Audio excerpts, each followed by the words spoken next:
Boa tarde, boa tarde, boa tarde, muito boa tarde. Seja muito bem-vindo e muito bem-vinda ao programa Doses Milionárias na tua rádio 98.1 FM, que segunda a sexta-feira a gente está aqui a partir das 12 horas, hora do almoço, horário espetacular, para que você possa se nutrir de muito conteúdo bom. A gente tem um compromisso muito sério com vocês de ir até o mercado e trazer os melhores em sua área de atuação, para que eles possam compartilhar com você dicas, orientações, caminhos para que você possa alcançar na tua vida sucesso tão desejado também. Hoje a gente começa o nosso bate-papo com os gigantes da educação. Aliás, toda segunda-feira os gigantes da educação estão aqui conosco, nossos amigos Exxon Agatti, que é CEO da Hike Global College e também está à frente dos gigantes da educação, sempre trazendo um convidado muito especial. Daqui a pouquinho ele vai falar aqui e vai nos apresentar o convidado de hoje. Lembrando que o bate-papo é sobre essa ferramenta incrível de transformação que é a educação das nossas crianças e adolescentes. Sempre uma conversa muito bacana. Logo na sequência, a partir das 13 horas, nossa querida amiga Tel Corso. Tel Corso, que é especialista em inteligência emocional e comportamento humano, traz hoje o tema como saber se a hierarquia familiar está na nossa casa. Tem hierarquia dentro de casa? E isso é importante? Eita, nós, vamos entender isso aqui a partir das 13 horas, hein, pessoal? 13h30, vamos falar de saúde. Nossa querida endocrinologista, doutora Poliana Gomes, que é proprietária da clínica Ciendo Endocrinologia, vem hoje para, tratar um assunto importantíssimo, que é a diabetes. A gente vai ter agora, em novembro, o Dia Mundial do Diabetes, e ela vem para poder trazer esse bate-papo para a gente, muito, muito importante. Vamos que vamos, pessoal! Você que está nos acompanhando pela Rádio 98.1 FM, que prazer estar aqui com você. Quero te convidar, se você quiser, além de nos ouvir, quiser também nos ver, estamos ao vivo aqui no nosso canal no YouTube, para que você possa nos assistir.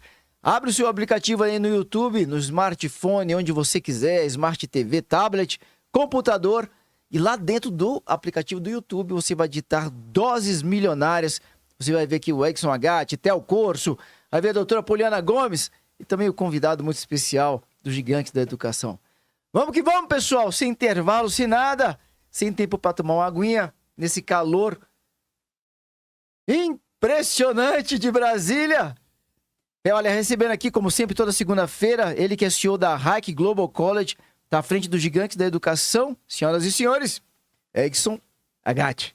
Obrigado, Léo. Obrigado pela apresentação mais uma vez. E que calor que tá em Brasília, hein? Meu Deus, haja ar-condicionado, cara. Muita água. Isso muita aí. água, tem que beber muita água. E hoje temos aqui mais um episódio de Gigantes da Educação, com um verdadeiro gigante aqui que está à frente de um dos maiores grupos. Não é grupo, né? Já vi errado de novo. À frente do Marista Brasil, que eu aprendi agora que não é o grupo. Não, eu quero entender por que não é grupo. É, uma boa pergunta, boa pergunta. Rony Alfeld. Seja bem-vindo, Rony. Obrigado, boa tarde, obrigado a vocês, eu que agradeço. Não é grupo porque nós temos, o Marista no Brasil tem essa confusão às vezes, né? A gente tem 3 províncias ou 3 áreas de atuação e essas 3 áreas estão juntando a educação básica.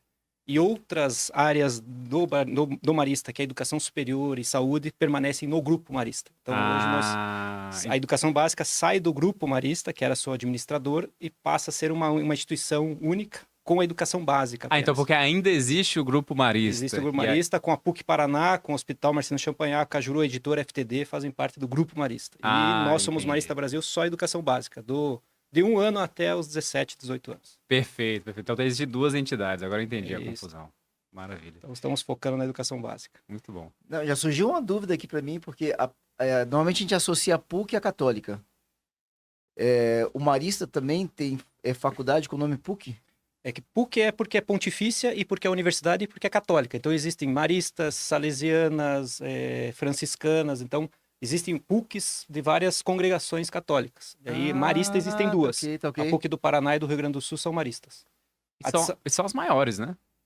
A do Rio de Janeiro é uma das maiores também, né? Que é dos jesuítas, e é uma das melhores do país. Então as 3 melhores PUCs do Brasil é do Rio, Rio Grande do Sul e Paraná. São as 3 melhores. Inclusive, o Rony deve ser do Paraná. Curitiba. Mas estou há 6 anos já aqui em Brasília. Mas o sotaque tá integrando ainda, Rony. Não foge. Esse sotaque não me livro dele. Conta um pouco da sua história pra gente, Rony. Então, eu, na educação básica, eu estou há 9 anos. Minha carreira, ela começou como empreendedor, junto com a minha família. Você tinha o quê como empreendedor? Tinha uma gráfica no Paraná e em Santa Catarina. E aí eu, com 15 anos, abri uma papelaria, porque entrou em greve o colégio que eu estudava, não tinha o que fazer. Com 15 anos você 15 empreendia já? Aham. Tinha uma papelaria? Caramba. A gente tinha Nós já tínhamos uma papelaria em Blumenau, ela fechou. Era um negócio da sua família? Da família. Ah, da família. Você É. trabalhava junto com a E família. aí ela fechou, nós fechamos em Blumenau, eu morava em Joinville, o meu colégio entrou em greve. E minha mãe começou a me botar pra fazer serviço doméstico, eu falei, eu preciso fugir disso, né? Preciso começar a gerar receita. Já que é pra trabalhar, deixa eu ganhar um pouquinho com Então isso. deixa eu ganhar com isso. E aí eu vi o material lá, nós tínhamos uma sala na frente de casa e consegui um alvará e abri uma papelaria com 15 anos. E aí, Com alvará e tudo, cara. alvará tudo não, foi uma coisa fechado, tudo certinho lá, porque não dava. Isso era em Joinville, e aí eu entregava material de bicicleta. Se Brasília é quente, não sei se você conhece Joinville. Quente. É muito, mas é uma das cidades mais úmidas do mundo, Joinville. É mesmo? É muito, muito quente lá. É nível do mar, né? Então... Isso no verão, né? Porque no inverno deve ser frio. Não, inverno também é muito quente. Joinville não mesmo? fica... É raro ficar frio lá. É uma panela de Interessante. pressão, um vale, né? Como Blumenau, por exemplo. Então, e aí disso, comecei a gostar da área de gestão. E o meu sonho era ser eletrotécnico. Por isso, eu estava no curso que fez greve. E aí, eu abandonei a parte de elétrica e resolvi fazer faculdade de administração por causa do empreendedorismo. Só quando eu terminei a faculdade, eu já não queria mais a empresa da família, eu queria ser professor. E aí eu terminei a faculdade, entrei no mestrado, emendei. Uhum. Aí voltei para Curitiba para fazer o mestrado e aí nunca mais voltei para a empresa da família e vim para a área Mestrado da em que educação. você fez? Administração. Administração também. Com 23 anos. Cara, é interessante quando a gente vê quando a pessoa tem uma jornada diferenciada, em Rony, porque quando a pessoa vê uma dificuldade, ao invés de ela se entregar, se submeter, ou às vezes até aceitar a dificuldade, ela acaba transformando a dificuldade em uma grande oportunidade. É a primeira vez na minha vida que eu poderia dizer assim, olha como é que uma greve de professores fez bem para um aluno. É a primeira vez, porque diante de um problemaço, você tem um problemaço diante de uma greve. É. Mas você conseguiu transformar isso numa alavanca para tua caminhada, cara, para tua jornada. Meu problema maior era fazer o serviço doméstico. O outro, Não era nem a greve, era voltar para casa. Minha mãe trabalhava o dia inteiro, então ela me botou de apoio lá. Como é que é o nome da sua mãe? Neiva. Dona Neiva, obrigado, viu, senhora? A senhora não tem noção do que a senhora fez. Então, olha, uma boa tática para as mães que estão acompanhando aqui o programa. Na nossa É um época, a gente, motivador. para fugir do serviço, arranjava serviço, né? Então, mas e aí me fez, de fato, ver uma outra vocação, uma outra carreira. Não me vejo hoje como engenheiro elétrico, por exemplo, que, apesar de gostar. E aí muito você fez o mestrado e virou professor? Aí eu fiz o mestrado, saí de Joinville, voltei para Curitiba, fiz o mestrado em 2000, comecei a dar aula em 2000 como professor de administração, para quem fez administração, as teorias gerais de administração, as disciplinas iniciais. E aí logo virei coordenador de curso de graduação, uma faculdade em Curitiba. Depois, aí eu casei e disse para minha esposa, vamos sair de Curitiba. Aí mandei meu currículo para o país inteiro, literalmente. Maranhão, Belém, Goiás. Por que, Sul. Henrique, sair de Curitiba, cara? Porque, na verdade, eu já saí várias vezes de Curitiba, eu sempre volto. Eu digo que quero morrer num lugar quente. Curitiba é muito frio, ao Curitiba- contrário de Joinville. Ó, fica um aviso aqui para quem é de Brasília. Sabe esse calor que chegou? É O Rick abençoado. que trouxe o calor. É abençoado esse calor. E aí, mas na verdade eu queria ter uma experiência mais uma fora de Curitiba. E aí o meu currículo chegou em Goiás, aqui em Rio Verde. Na época era FESURV, acho que agora é a Universidade de Rio Verde. E aí me chamaram para trabalhar, a patroa aceitou, botamos tudo dentro do carro que a gente tinha na época e vim para Rio Verde. Aí fiquei um ano. Era o quê? Coordenador de curso aqui também? Não, vim para dar aula. Ah, dar aula, professor mesmo. Para ser professor mesmo. Tava querendo essa vida mais de docente, né? Aham. Não queria ser gestor, na verdade. Uhum. Tava sempre fugindo da gestão. Aí fiquei um ano aqui, e aí em Belém, o e-mail que eu tinha mandado um ano antes me respondeu, dizendo, você ainda tem interesse de vir para Belém? Olha só. Aí a patroa estava grávida, falei, topa ir para Belém? Vamos. 2.200 quilômetros depois eu estava em Belém com o meu Clio. Foi de Rio Verde, foi pra Belém. Fui pra Belém. Você dirigiu um Clio de Um Rio Clio Verde pra Belém. pra Belém. Lembra Nossa quantos Senhora. quilômetros que são, cara? 2.200 quilômetros. Aí, uma Em Que jornada ano que boa. foi esse? Em 2005. 2005 para 2006. 2006 foi quando a minha filha nasceu. Estrada boa pra lá. Tava ótimo. Tava ótimo? Dei uma sorte, tava toda recapada. Ah, é? Foi uma sorte que única, assim. Não Eu ia sei. falar que devia ser ruim pra caramba esse trabalho. O Cliozinho foi de boa. Chegou lá, deu um BO no carro, mas É? Lá, mas sem lá problema. já tava em Belém. E aí fui dar aula lá, né? E daí ficamos um ano em Belém. Aí assumi a coordenação do curso lá. A faculdade estava precisando de um coordenador. daí me convidou, fiquei 6 meses como coordenador, e aí a família começou a pressionar para voltar para Curitiba, e um ex-chefe me ligou, disse, quer voltar? Então vamos voltar. Aí a gente voltou, tudo de volta, mas daí já voltei de avião, não precisei voltar com o Clio. O Clio ficou. Foi Mas uma é faculdade. muito livre, né? Impressionante isso. Na tua infância e adolescência, você rodou muito de escola ou você estudou em uma escola só? Eu estudei, acho que umas 4 escolas, 4, 5 escolas lá. Tanto porque eu mudei para Joinville, né? Acabei mudando. Minha mãe foi professora numa escola, depois ela virou empresária, largou a escola, a gente foi para uma outra. Então, Vocês moraram em 2 cidades na tua adolescência e isso, infância. Curitiba e Joinville. Mas nesse processo você rodou 4 escolas diferentes. 4, 5 escolas. 5 escolas. Até por causa da greve foi uma que eu fiquei. Uma delas. E agora você tá morando em Curitiba? Na verdade, eu moro em Brasília Você mora em e Brasília. trabalho em Curitiba. Posso falar um dado interessante aqui? Vai lá. Foi feita uma pesquisa com toda essa galera lá do... Como é que chama? Ali nos Estados Unidos, onde tem essas grandes empresas como Apple. Vale do Silício? Fizeram uma pesquisa lá no Vale do Silício para entender o que havia de comum nesses grandes empreendedores, né? Mark Zuckerberg, da Microsoft, como é que é o nome dele? Bill Gates. O Bill Gates e tudo mais. E aí o pessoal pensou, todos eles passaram por Harvard, né? Ou largaram Harvard. E foi visto que não. Alguns fizeram Harvard, alguns largaram, outros concluíram Harvard, outros tiveram em outras faculdades. E aí começaram a levantar o que havia de mais comum entre eles. E sabe o que foi identificado? O que havia de mais comum neles é essa liberdade aí. Porque na infância e na adolescência, todos eles trocaram muito, ou viajaram muito, ou trocaram muito de escola. Isso deu para eles uma liberdade associada a uma ousadia para aquilo que eles tinham que fazer, que deu a eles um destaque muito forte na jornada.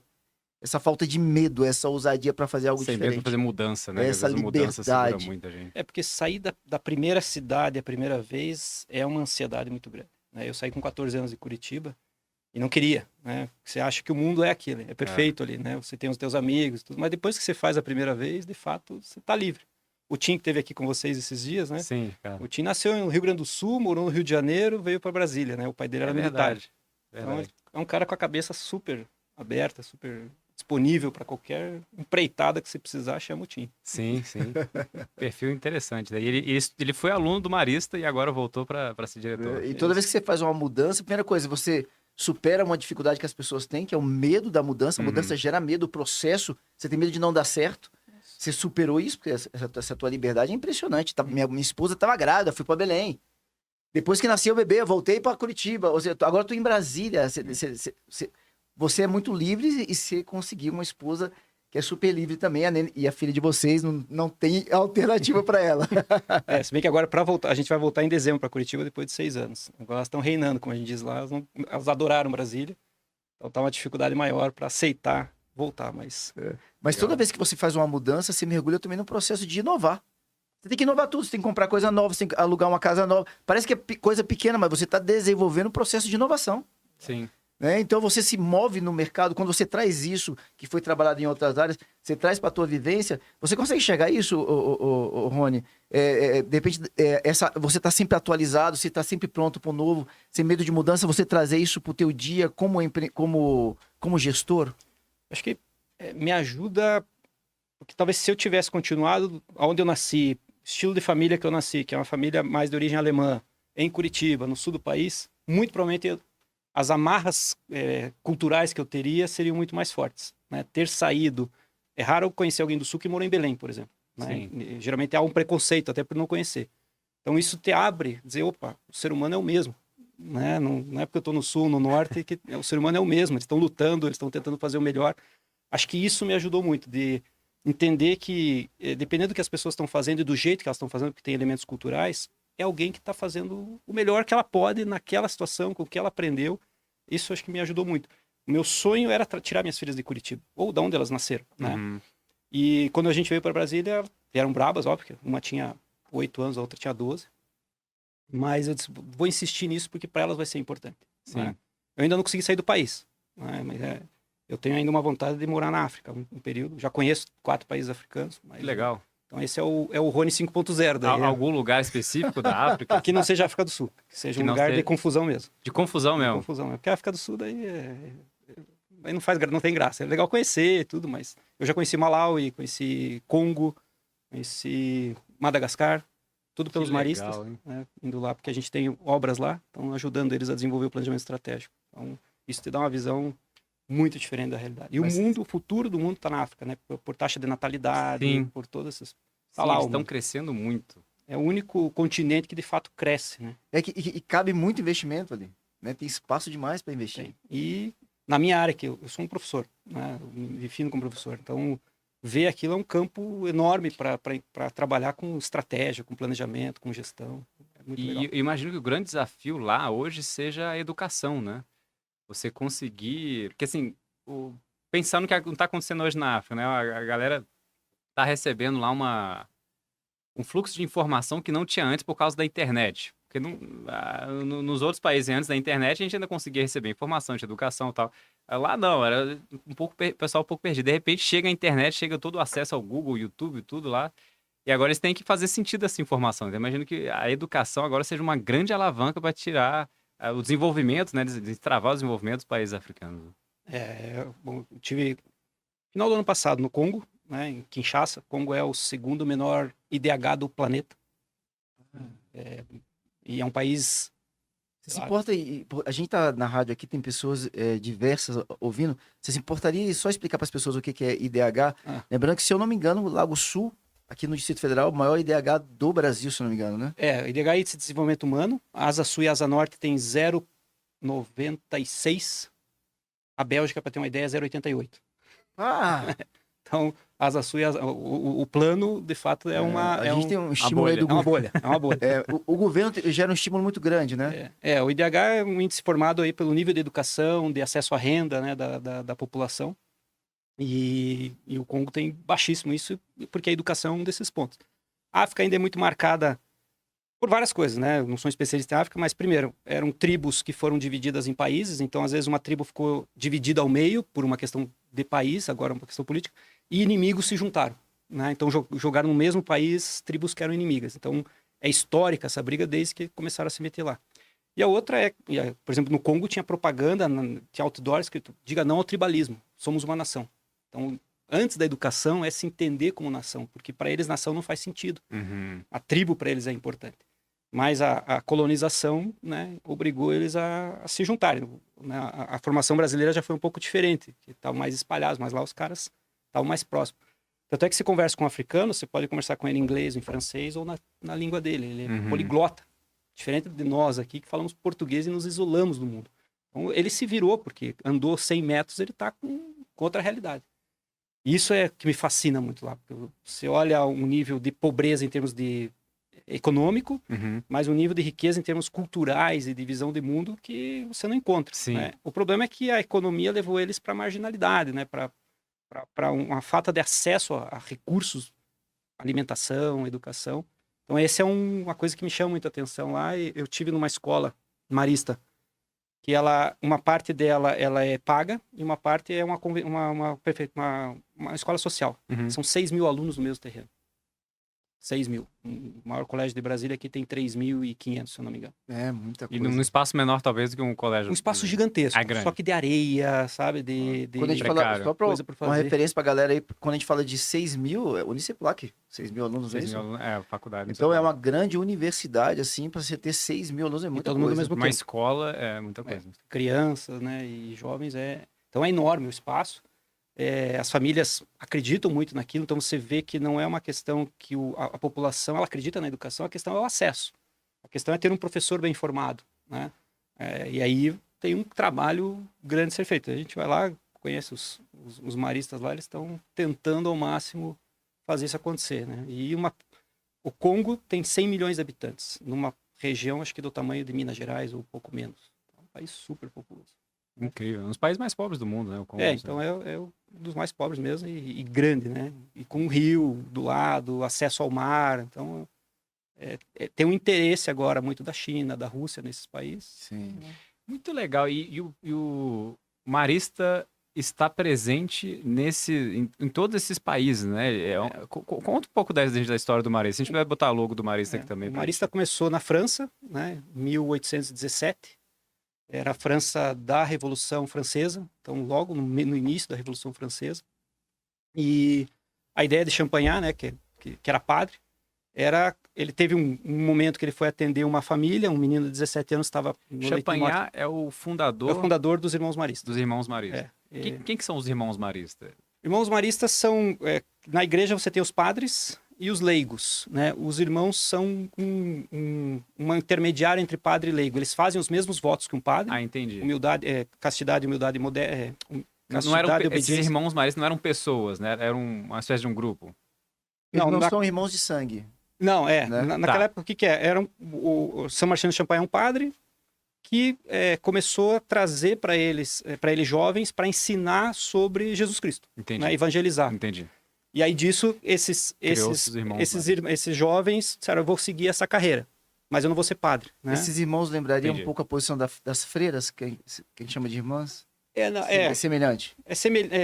ainda não, porque a freira ela tá mais pro padre mesmo, ela é um par do padre, né? Mas ele é um consagrado pela igreja que não vai casar também, né? E que vai tocar obras, ele vai ser um missionário para algum carisma. É mais operacional. Exato. E hoje, olhando em termos de administrativo, os irmãos são os associados do marista. Então, são eles que tocam o marista, que seriam os donos, né? Vamos dizer assim. Então, eles são os associados das obras, apesar de eles mesmos não terem patrimônio. Quem tem patrimônio é a instituição. Então, ele não pode, por exemplo, rezar uma missa. Ele não pode fazer isso, porque isso é uma atribuição do padre. Mas a missão dele, no nosso caso, que chama de apostólica, quer dizer, é estar junto a quem precisa, né? Ele não vai ser um estudioso, por exemplo, né? Ele pode até estudar, mas o negócio dele é estar lá, desenvolvendo uma escola, uma região, construindo uma escola. O Arquidiocesano de São Paulo tem 165 anos, é o colégio mais antigo de São Paulo, é o Colégio Marista. Então você precisa de quantas gerações de irmãos, né, sendo diretor daquele colégio. E hoje, como você tem menos irmãos, eles começaram a formar profissionais, né? O que a gente chama de leigos, no meu caso, para serem novos diretores de colégio. O Tim é o terceiro ou quarto diretor, não irmão do marista da Asa Sul. Né? E isso é uma tendência recente de pegar pessoas isso nos que são últimos não 10 anos é o que tem acontecido, porque você já não tem mais uma quantidade tão grande de irmãos, as obras cresceram, né? A gente está em 80 cidades do país, por exemplo. E aí você começa a ter uma parceria, porque no fundo o que é importante é levar o legado, Sim. né? Um perfil de educação, etc. Então, mas é uma relação que vem se estabelecendo com maturidade. E também eu imagino que recentemente tem tido uma concorrência maior de faculdades, né? E de grupos econômicos aí que estão criando cada vez mais uma concorrência maior no mercado, né? Então faz sentido se ter diretores que estão no mercado, não necessariamente irmãos, né? Imagino. Sim, tanto pela falta, o mercado de educação brasileira é um mercado atípico, né? É o único lugar do mundo que você tem sistema de ensino, por exemplo. Ah, é? Nenhum outro lugar tem sistema de ensino. O que é atípico no Brasil? Quais são as diferenças? O nível de concorrência, porque a educação em geral, você até tem ela privatizada em muitos países. O Chile, por exemplo, né? Você não vai encontrar propaganda de colégio em outdoor. O Chile, o governo paga por voucher, né? Para você. Então é uma outra forma. Você tem colégios totalmente pagos, particulares, e tem as escolas públicas que a iniciativa privada toca elas, né? Os maristas, por exemplo, tem um colégio lá de 2.200 alunos na periferia de Santiago, La Pintana. Então, com isso, você reduz a ideia de competição, né? Porque o governo está patrocinando alguma coisa. E o Chile, por muito tempo, o último dado até não sei, mas sempre foi um dos melhores resultados no PISA, né? Nesse programa internacional de avaliação na América Latina. Então, é um programa que dá certo. No Brasil, a gente tem 18% dos alunos matriculados em escolas particulares e os outros 82% em escola pública. Então, apesar do mercado parecer grande, ele não é tão grande assim. Sim, né? Na sim. educação superior, ao contrário, né? Você Sim. tem 75%, 80% na iniciativa privada e nas universidades públicas, 20%. Mas é um mercado extremamente concorrido. Por quê? Porque a escola pública, infelizmente, ela não está adequada ao que a gente precisa, né? E as famílias vão buscar a iniciativa privada. E como abriu esse mercado, hoje virou até um negócio, né? Investimento em ações, Sim, né? é um Aquisições negócio muito mesmo, grande. Tem grupos muito grandes. Hoje nós somos o quarto maior grupo de educação do país, educação básica, né? Com essa junção que a gente está falando dos maristas. O maior E como você enxerga isso, a educação como um negócio? Faz sentido a gente pensar dessa forma? Eu vou responder de duas formas. Como brasileiro, eu acho que a educação pública tem que ter a melhor qualidade possível, né? O meu sonho é que a escola pública seja a escola de referência, como já foi em Brasília, né? As escolas, como é que chama? classe, né? Escolas classe. Quem A estudava referência. lá era referência, até porque ela está posicionada do lado da residência. Acho que o sonho de Brasília é muito legal por isso, né? Você tem uma escola na comunidade que você vive, né? Como nos Estados Unidos, as escolas distritais, né? Você não pode escolher uma escola. A escola é aquela do teu bairro. A não ser que você queira uma escola paga, específica, é isso. Então, como brasileiro, eu entendo que a gente tem que fazer o melhor trabalho possível nas escolas particulares para formar as próximas gerações de professores e de políticos, né, e tomadores de decisão para que a escola pública avance, porque senão eu estou falando de 18%. 18% da classe A e B, inclusive, né? Então, mais restrito. Como gestor, a gente profissionalizar o colégio significa também olhar o uso de recursos, a eficiência, né? Não gastar de forma inadequada, investir em formação de docentes, porque uma rede não consegue absorver o docente do mercado sem investir numa universidade corporativa, né? A gente precisa fazer isso. Um olhar sobre a experiência da família ou do cliente, porque, vou dar um exemplo, né? Antes uma escola tinha fila de espera para matrícula. Ninguém dava uma senha para a família, não tava, deixava a família dormir, passar a noite no colégio, numa fila, esperando. Nossa. Né? Cara, isso é anos 80, 90, né? Então, a administração, acho que ela vem para isso, para entender o outro lado, dizer o que você precisa. E o perfil das famílias mudou hoje, né? Com a mulher no mercado de trabalho, né? Então, a escola tem um outro papel, não só de trazer elementos que a família já não está mais dando conta, porque não está no dia a dia mais do filho, mas também do tempo integral, de atividade esportiva, de fazer algumas coisas. As famílias são menores, né? Então, esse é um outro ponto, a gente tem olhado muito isso. Então, quanto menos filho, mais gasto de educação por filho. Então, você precisa ter um nível melhor na tua escola, porque se você tem 4, 5 filhos, você vai dar o básico. A não ser que você tenha uma renda muito alta. Especialmente em Brasília, né? Com custo de vida. Mas se você tem menos filhos, você vai tentar trabalhar internacionalização, esporte, né? Outras habilidades. Então, a escola, quando ela tem na iniciativa privada, ela é mais rápida para fazer essa mudança, né? Identificar o que o mercado está tendo necessidade e rapidamente ofertar essas possibilidades para o ritmo que a família tem hoje, que é completamente diferente dos anos 80, dos anos 90. Ô, Rony, o trabalho de vocês é admirável, eu conheço, meus filhos já passaram pelo Marista e a gente tem histórias incríveis. Semana passada a gente até citou algumas pessoas Sim. bem destacadas no mercado que a gente conhece, que passou pela casa de vocês, vamos dizer assim. Vocês são uma instituição católica, uma instituição religiosa, tem um trabalho lindíssimo. A gente pode supor várias coisas aqui, agora é diferente quando a gente pergunta.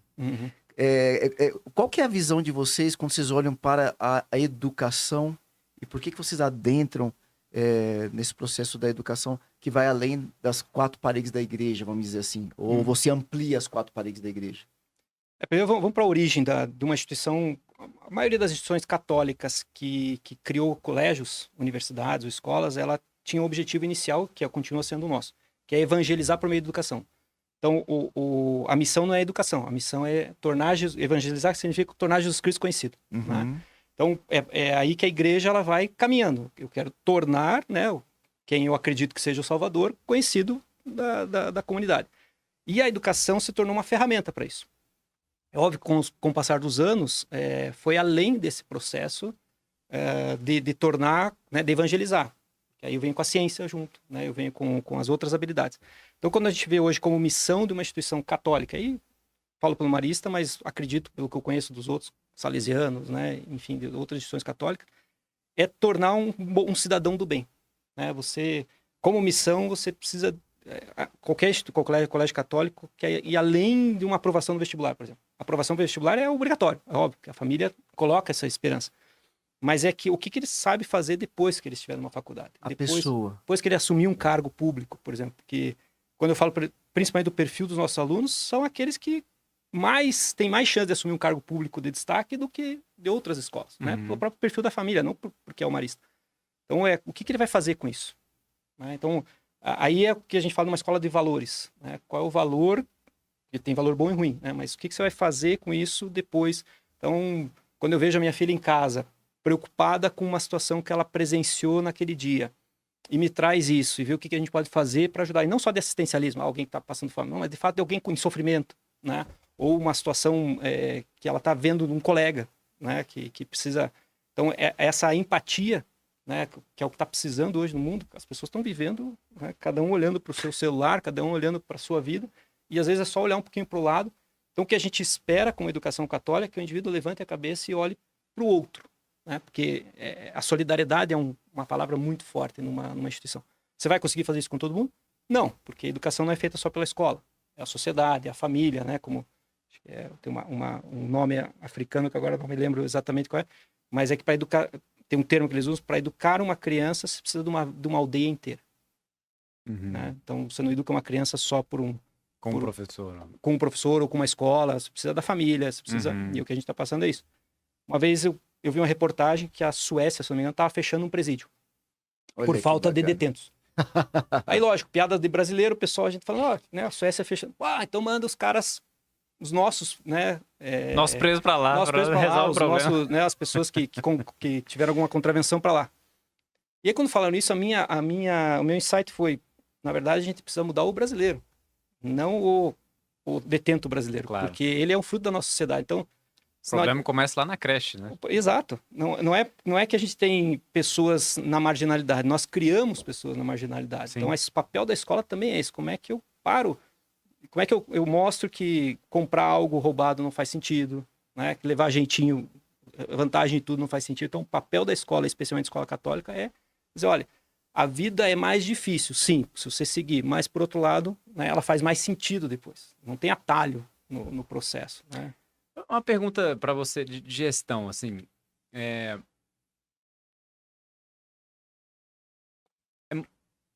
bem bacana, assim, essa proposta de trazer os valores para os alunos. E um grupo, não vou falar grupo de novo, o Marista Brasil, que tem muitas escolas espalhadas no Brasil todo, tem esse desafio de conseguir padronizar de alguma forma o ensino para que ele chegue de qualidade lá na ponta.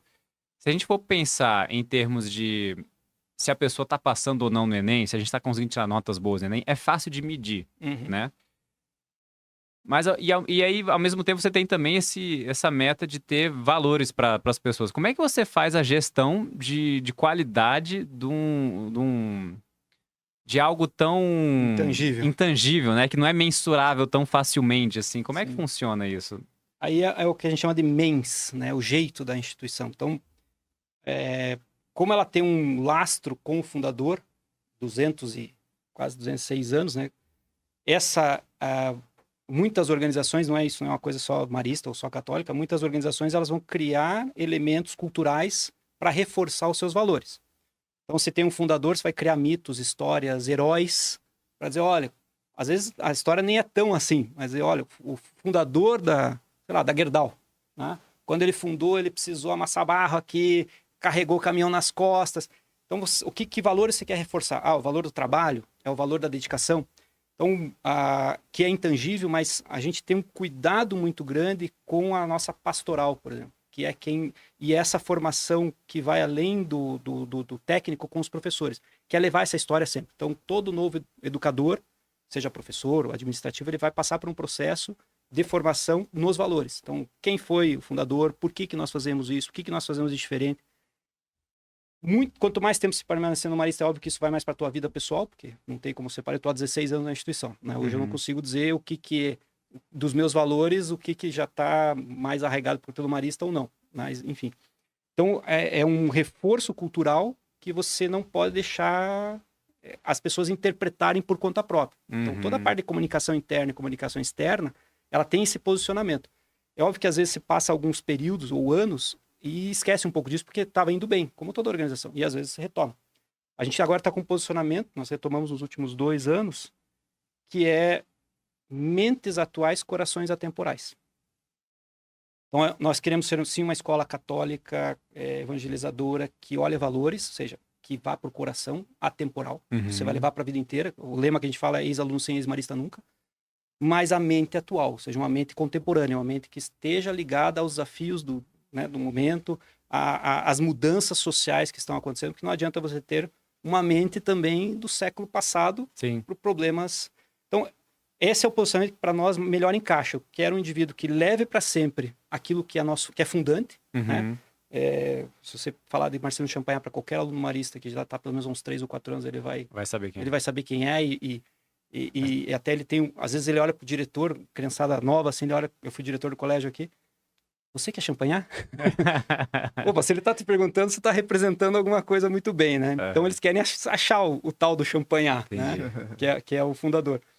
E por outro lado, né, então você quer que ele leve isso para frente. E aí como é que a gente valida isso? Por exemplo, a quantidade de ex-alunos nossos que são pais de alunos atuais. Pelo menos 50%, a média que nós temos é 50% das famílias, pais dos nossos alunos, são ex-alunos, ou a mãe ou o pai. Que é um número fantástico. Espetacular. Né? E a Brasília ainda é um colégio novo, tem 62 anos, mas se você pegar o Arquidiocesano em São Paulo, alguns colégios do Nordeste ou do Rio Grande do Sul tem 120, às vezes você já está na 4ª geração. Que é um reforço à validação da qualidade, né? Exato.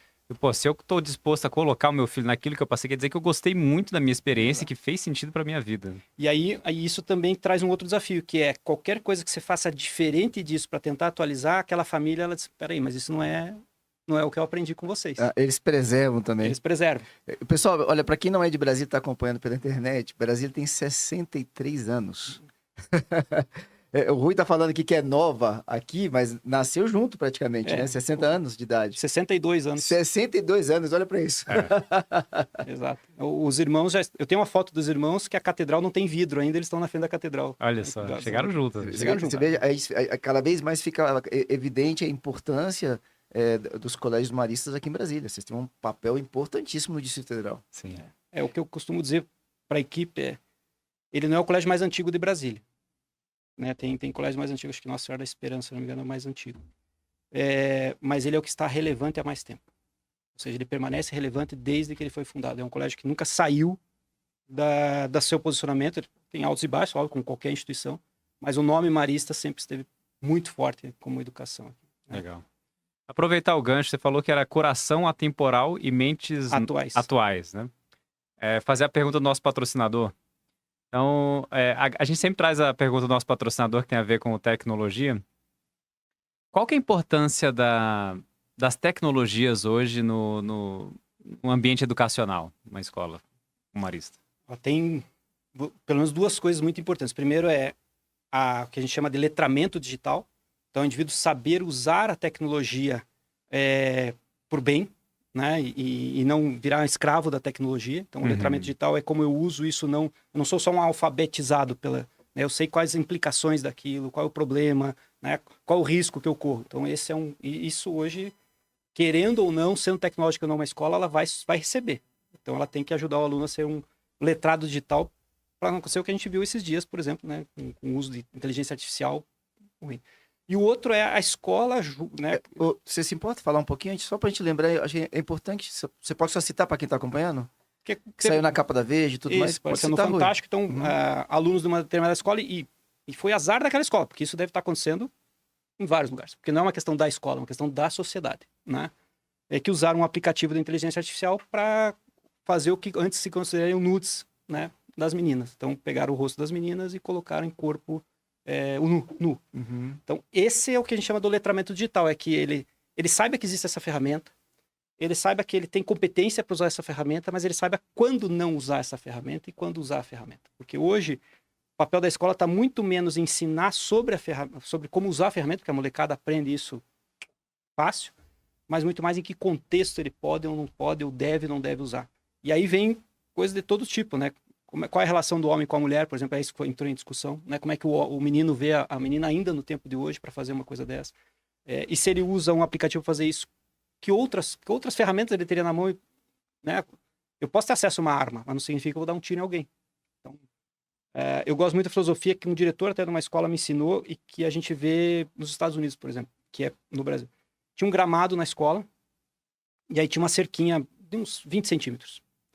Ele falou, eu quero tirar essa cerca em breve. Eu falei, cara, mas daí vão pisar na grama. Não, eles têm que saber que sem a cerca eles não podem pisar na grama. Não é a cerca que tem que dizer para o indivíduo, porque senão na vida dele ele vai sempre, se não tiver uma cerca, se não tiver uma coisa, ele vai sempre fazer uma coisa errada porque ninguém está dizendo que pode ou não pode. Eu lembro aqui no colégio tinha uma cerquinha para os pais não entrarem onde os meninos estavam fazendo a acolhida no início da aula, porque os pais ficam alvoroçados. Tinha uma cerquinha. E eu falei, nossa meta é tirar a cerquinha até o final do ano. Porque os pais têm que saber que eles não podem avançar no momento que é dos meninos. E a hora que tirou a cerca, ninguém avançou. Né? Então, para mim isso é educação, isso é valor, né? Isso você introjeta um comportamento quando, independente do objeto físico, o indivíduo toma uma decisão porque ele sabe que aquilo é certo ou errado, né? É um pouco da filosofia, né? A gente vê muito nos Estados Unidos, isso, o troço está aberto. Por que ninguém usou isso aqui? Porque não pode, né? Não precisa ter uma cerca, um muro, um cadeado para ninguém invadir, né? As casas lá, muitas comunidades não tem cerca, é o gramado. E o outro ponto é, de fato, o papel da escola de sim ter a tecnologia lá dentro, né? E a tecnologia não no sentido de ter um iPad, um iPhone, um melhor computador. É de olhar, a tecnologia é um meio para chegar a alguma coisa, né? Então, esse aluno ele tem que ter acesso aos melhores meios para chegar ao conhecimento, ou para transformar o conhecimento em alguma ferramenta, né? E o ensino médio, a ideia dele, apesar da execução ainda não estar funcionando no Brasil como se esperava, por isso estão rediscutindo, mas a ideia dos itinerários formativos, por exemplo, é essa. Você colocar o teu aluno, pelo menos em algum tempo, falar, cara, para de pensar um pouco que você vai entrar na UNB, você vai entrar na UNB, né? Mas começa a pensar em coisas práticas da vida, como é que você vai usar esse conhecimento de química para fazer alguma coisa real, para olhar um problema real e transformar isso. Então, isso para nós é tecnologia. A tecnologia do celular, né, o hardware, não é o maior problema. A questão é como eu uso isso para transformar. E aí a base é a ciência, né? Por um lado é a ciência e por outro lado aí vem a questão cristã nossa, quer dizer, o que deve e o que não deve. Que é certo e que é errado. A frase, acho que é do Albert Einstein, né? A ciência sem a fé é cega e a fé sem a ciência é manca, alguma coisa desse tipo. Assim, Albert Einstein dizendo que as duas coisas. Uma é o controle social e a outra é a potencial da sociedade em fazer qualquer coisa, né? Ou aquele documentário, aquela série do Breaking Bad, acho que é. Sim. O cara do tem Walter um baita White. conhecimento, né? Muito boa. Ele podia ter feito com o conhecimento dele qualquer coisa, mas ele resolveu, né, ir Foi pro pro lado lado ruim. errado. Mas ali está a ciência sem um freio. Até né? você comentando o Albert Einstein, eu lembrei da bomba atômica, né? Que eu não sei exatamente como é que foi a história, mas alguns insights de Einstein ajudaram a criar-se a bomba atômica. E a tecnologia pode ser tanto vinda para o bem quanto para o mal, né? E a gente tem que formar gente que saiba lidar com esse novo mundo, com essa nova situação. O Santos Dumont, que segundo reza a lenda, ficou tão decepcionado que usaram o avião dele para guerras, né? Ele teria... Entrou em choque com isso, né? Não era a ideia dele fazer isso. Sim. Mas o ser humano é criativo.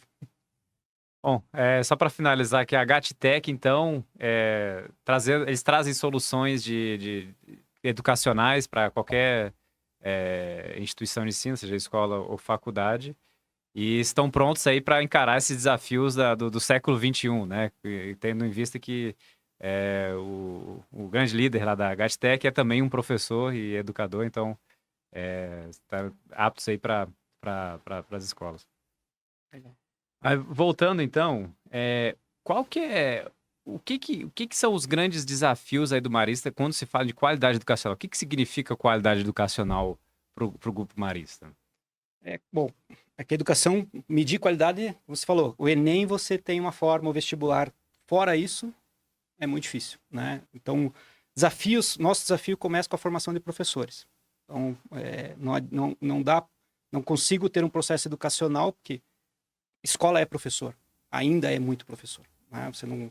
Seja para mediação, seja para acolhimento, para identificar se um aluno está em sofrimento ou não está. Então, é professor. E um professor mal formado não vai trabalhar isso. Então, qualidade de uma escola é ter um professor de qualidade. Esse é o nosso primeiro indicador. O segundo indicador, ou um dos indicadores, é o que o nosso fundador sempre fala que o ambiente é o quarto educador. Então, além do material... Quando você fala do fundador, ou Champagnat? Champagnat. Então, vou trazer ele. Então, é aí que eu digo meu vício dos 16 anos na instituição, né?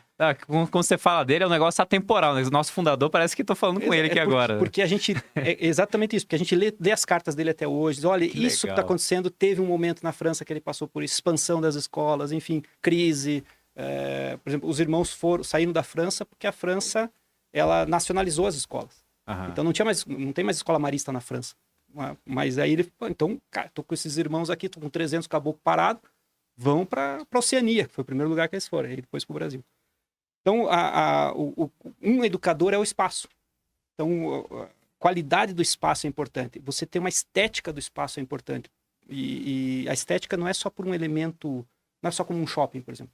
A estética, ela educa, porque o indivíduo começa a ver um espaço muito bem conservado, com cores agradáveis, tanto traz estímulo para ele, quanto ele começa a levar para casa. A gente percebe muito isso em muitas instituições que a gente tem. A qualidade do nosso espaço faz com que aquele aluno comece a melhorar o ambiente do quarto dele. e viva num espaço melhor. A gente sabe que viver num ambiente adequado traz qualidade de vida para as pessoas. Então, por isso a manutenção, né, o cuidado, a pintura. Então, esse é um outro ponto, elemento de muito cuidado. Materiais que vão ser utilizados, seja físicos, tecnológicos, livros, né? Hoje as pessoas olham muito para o livro, mas o livro é um elemento do processo educativo. E com a internet, com outros elementos, ela não é mais como era na nossa época, né? Você só tinha o livro, ou a Barça, ou... Né? Hoje não.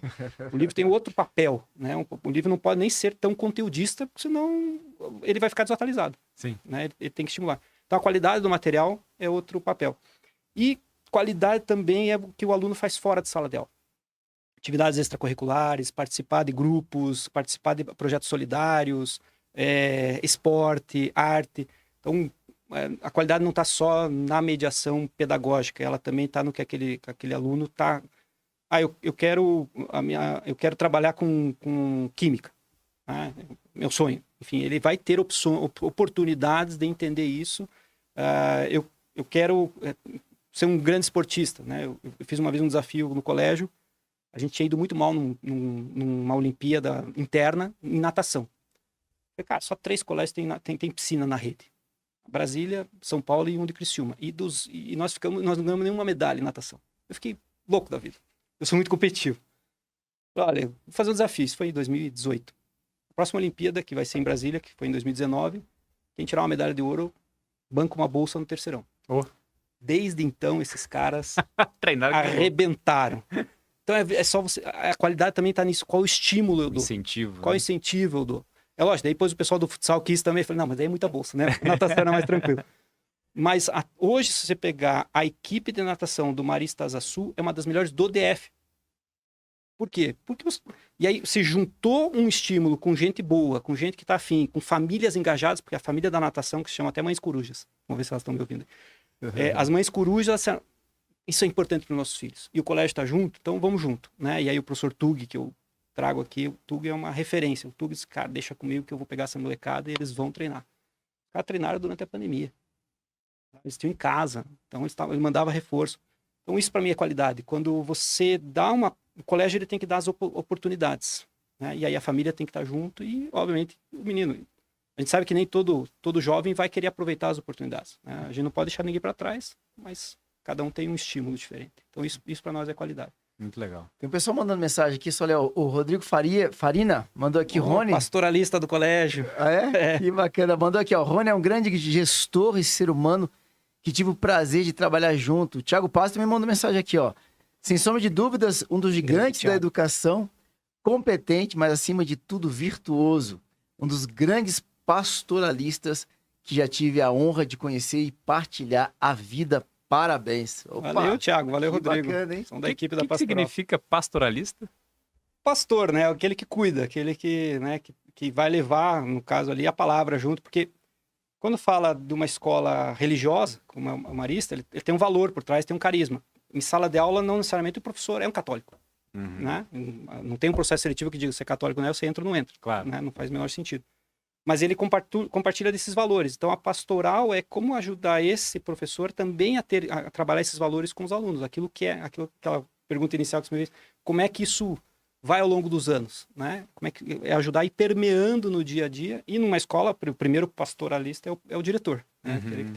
Agora, não é simplesmente chegar e falar de Jesus, é viver isso para mostrar para os outros. Olha, né? Eu não preciso... Tem uma frase que diz, você não... melhor do que palavras é o exemplo. Né? Então, se necessário, use palavras. Mas, então, viva aqueles valores e mostre como é. E aí, por isso que eu digo, uma instituição como a nossa, qualquer desvio ele é muito rapidamente verificado pelas famílias. Peraí, isso aí não faz sentido. Vocês me ensinaram diferente. Sim. E aí você tem que ou dizer, não, isso agora a gente precisa atualizar, ou não. Então, o pastoral é um pouco dessa questão. É como o rebanho, né? Apesar de não ser um rebanho, porque rebanho não pensa, nesse caso é diferente. Mas como é que a gente cuida das pessoas? Um guardião dos valores, né? Imagina. Exato. Guardião dos valores. Ô, Rui, é muito bacana quando você traz que, entre aspas, tá, as ferramentas que vocês têm para educação, a principal é o professor. Cara, como é que é esse desafio para vocês? Porque quando a gente fala, se a gente for puxar até pro teu aluno, que tá falando de classe A e B, mas a gente não vê, assim, alguém falar assim, minha filha vai ser uma professora, que bacana, que legal e tal, meu filho vai trabalhar na área de educação. A gente não vê uma salva de palmas, a expectativa não é essa, né? É diferente de um médico, um advogado, eu quero ser um servidor público, eu quero ser um grande empresário. Como é que está o mercado nesse sentido? E se você puder até deixar uma dica aqui, uma direção, né, Exxon, para quem tem esse sonho, de repente, no coração, do valor dessa profissão.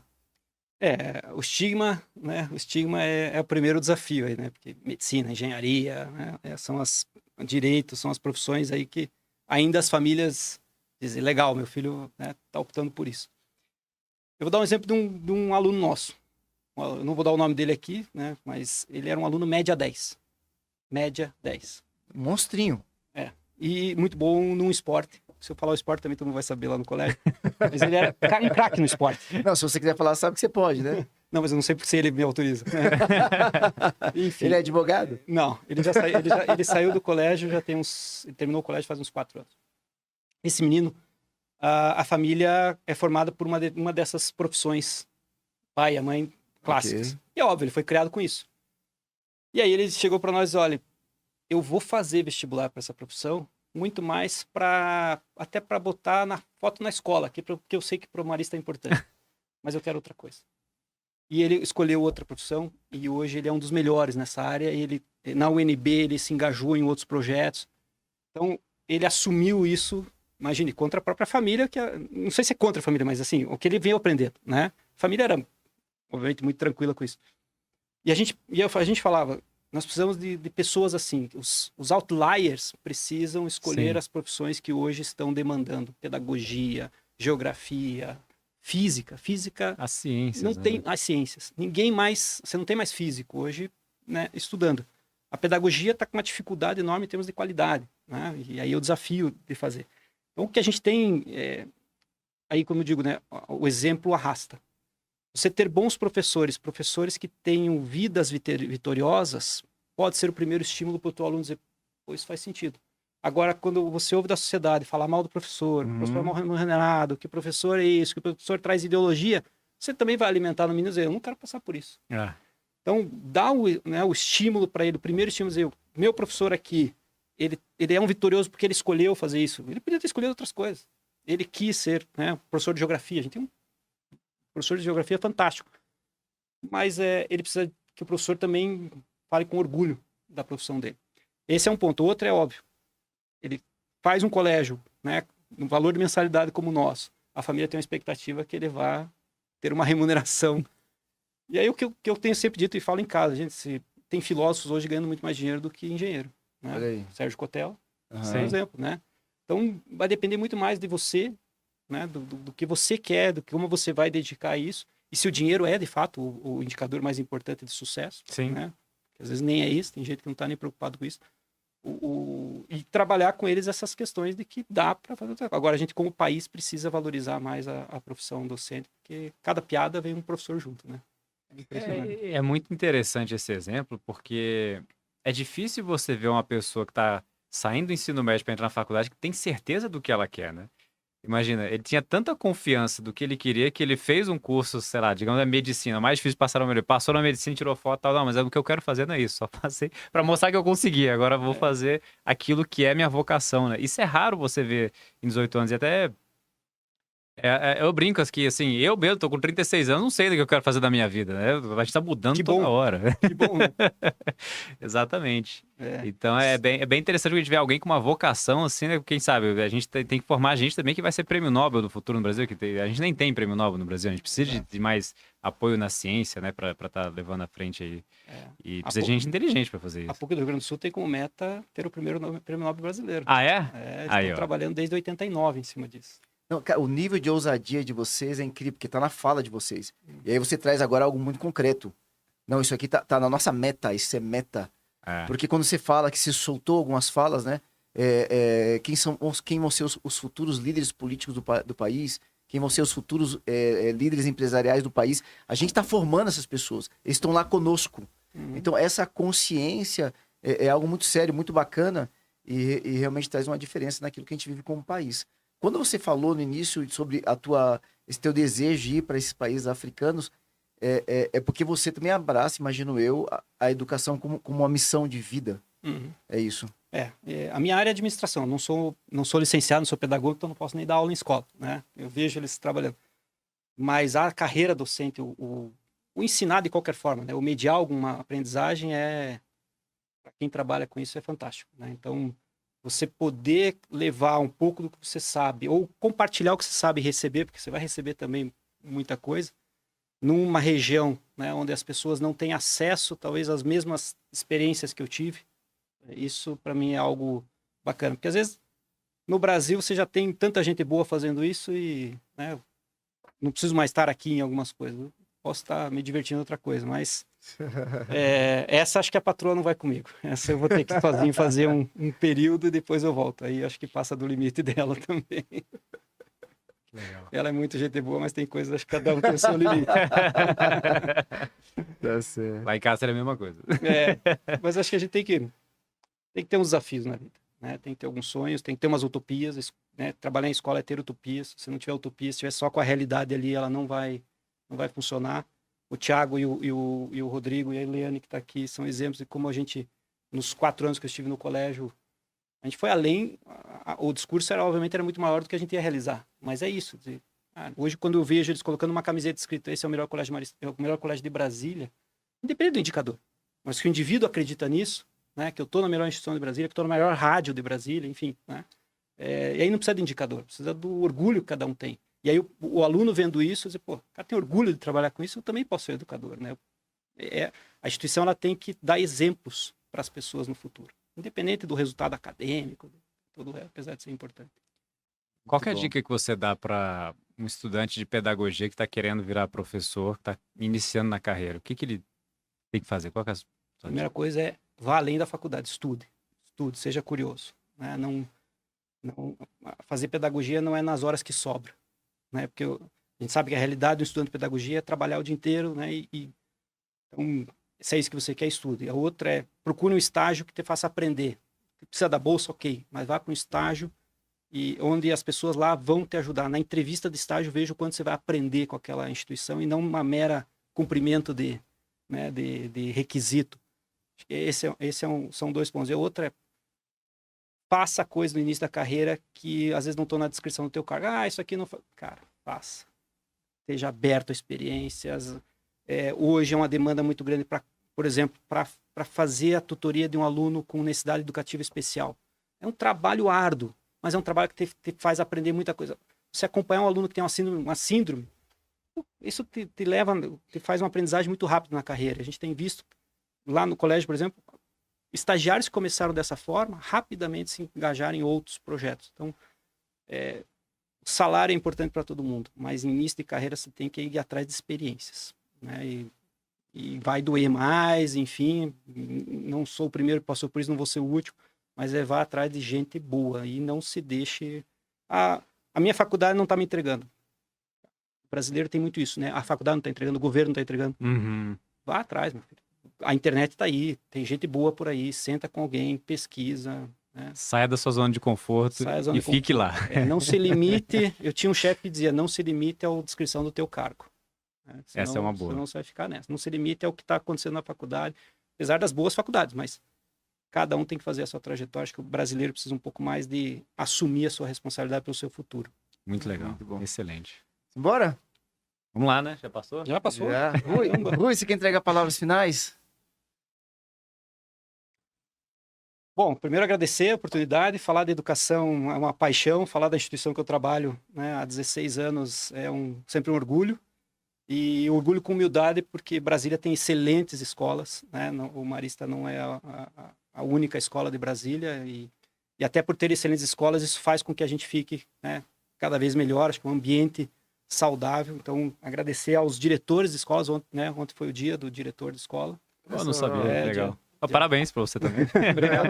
Parabéns. Então, parabenizar os diretores das escolas maristas e não maristas, católicas e não católicas, porque é uma profissão digna e as famílias depositam neste profissional uma responsabilidade gigantesca, né? Então, o dia a dia no diretor. Então, terminar com isso e agradecer vocês aí, e parabenizar por essa oportunidade Não sei se eu sou um gigante da educação. Ah, O da educação, eu me identifico. É isso aí. Rony, muito obrigado por estar aqui com a gente hoje.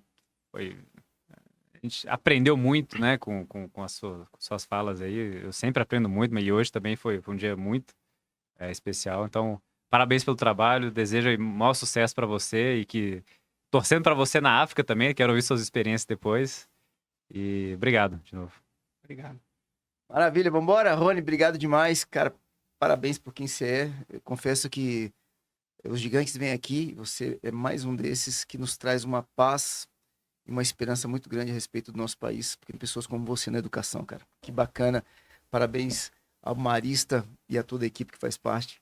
Parabéns aí que ele tá acompanhando aqui. Parabéns, você que é estudante do Marista, arrebenta aí. Galera da natação, tamo junto. Quem quiser entrar em contato lá com o Marista, tem algum telefone ou página no Instagram ou site? Qual que é o caminho mais fácil? O Instagram é o mais fácil.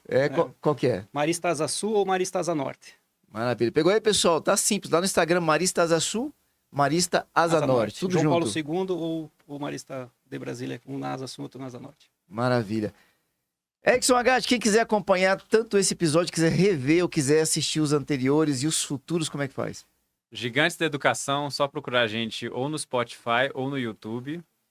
E no Instagram também temos a nossa página, onde fazemos os nossos cortes semanais para todos os episódios. Maravilha! Pessoal, a gente vai para um rápido break, então, vocês sintonizados na 98.1 FM, aqui no YouTube também. A gente volta daqui a pouquinho com o Theo Corso. Theo Corso, que é especialista em inteligência emocional e comportamento humano. E a gente vai falar sobre hierarquia familiar. Que trem que é esse? Vamos entender daqui a pouquinho. Rony, obrigado demais. Um abraço para todo mundo lá no Marista. Edson, bom demais, hein, cara? Foi Obrigado. espetacular. Rápido break, a gente já volta, pessoal.